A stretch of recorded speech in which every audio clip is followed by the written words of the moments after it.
present remarks on behalf of the Master of Architecture graduates.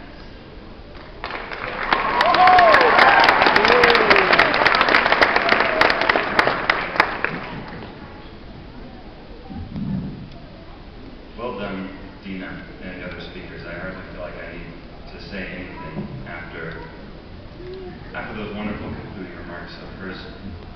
But I want to share some important lessons that I've learned in architecture school, but they're not really specific to architecture. They're kind of general life lessons, because this has been my laboratory for learning in the last forever, basically. So the first lesson is that life is good and life is beautiful. I reflect on this on those sunrises down in Bluff, Utah, when I was building a house on the Navajo Reservation with some of my fellow students. And I reflect on this during my association with some of the best people that I know, sitting right here on the stage.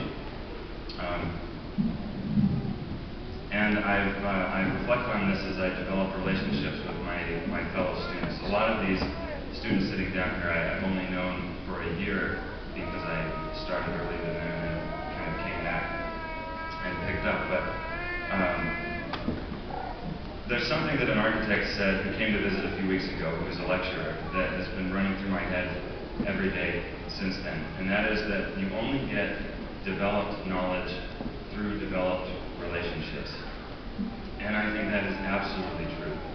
The kind of knowledge that we're all after, the kind of knowledge that is more than just information in books, that is this knowledge about how to live your life, the kind of person to be, the knowledge that's complex, that's rich, and that's really worth having, is the kind of knowledge that brings us together dressed in robes, and is the kind of knowledge that we seal with a handshake and a hug. And those are all symbolic gestures. Gestures that symbolize a relationship between two people, friendship that can last a lifetime. Life is good. And the other lesson that I've learned is that life is incredibly hard, guaranteed to be hard. And I reflect on this when one of those wonderful professors, one of my favorites, one that I love more than anyone, told me that a design that I had worked on for several weeks, stayed up many nights, and was, and I'm going to quote her, schizophrenic. Mimi, do you remember that? That hurt really bad. But life is hard, and people will tell you that things are awful sometimes. There's a story that I love that at least one person in the audience has heard me tell recently, and that is there was a farmer, and he was living his life as a farmer, and then one day his horse kicks down the fence and runs away, loses his horse. All of his neighbors come to him and they say, "You have the worst luck, that is terrible, your prize horse has run away." And the farmer says, "Well, maybe." The next day, the horse comes back, and it brings with it a wild horse that it met during its time away. The man has two wonderful horses. His neighbors come to him and they say, "You have got the best luck. Your horse comes back and brings another horse." And the guy says, "Oh, maybe." The next day, his son is trying to break the horse. And the horse bucks him off. The kid breaks his leg. His neighbors come to him and they say, "You poor guy, you've got the worst luck, terrible luck. Your son's got a broken leg." The guy says, "Well, maybe." The next day, the military comes through because there's a war on and they're drafting every able-bodied young man. And they pass by the house because his son's laid up with a broken leg.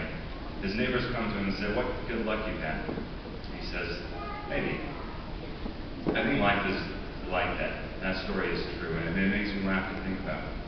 Because good luck and bad luck are all mixed together. Life is guaranteed to be awful, and it's guaranteed to be wonderful. But, as I said, life is good, and I want to revise that, and I want to say that life can be very good, very beautiful. And it's a question of attitude.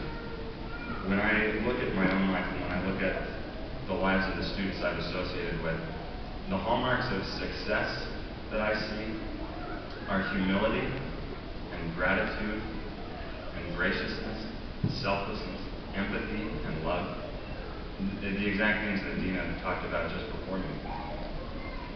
When I see those in myself, I see success in myself. And when I see their absence, I see my own worst enemy. I see me getting in the way of my own happiness and the happiness of those around me. And I want to say that I am profoundly grateful to be in this room with people who really worked hard. Sometimes I flatter myself and think that I worked hard, but there are people sitting down here right now who worked while they went to school, who have families, husbands and wives and children that they supported while they went to school. And I am honored to be in the same room with those people. And the last lesson that I wanted to share was that you really need to be careful where you fall asleep. The other side of the coin of sleepless nights is incredibly sleepy days. And I feel like I somehow know that better than anybody. I maybe should, now that I have medical insurance, go get that looked at. But one day I was stealing a little bit of sleep, and I have slept everywhere in that school. I've slept in classrooms during lectures from some of my favorite professors. Maybe do you remember that? I've slept in the crawl space in the Bailey Gallery where we're going to have our reception after this. I've slept on the floor in lecture halls.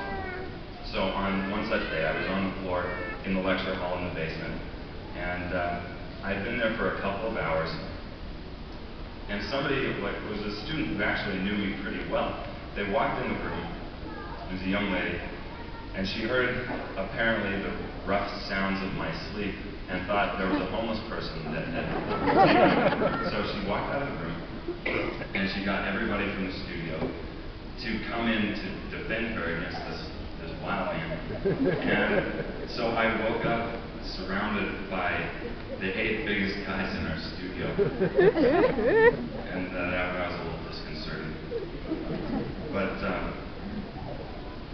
architecture school has been good to me. Life is hard, but it's wonderful and beautiful.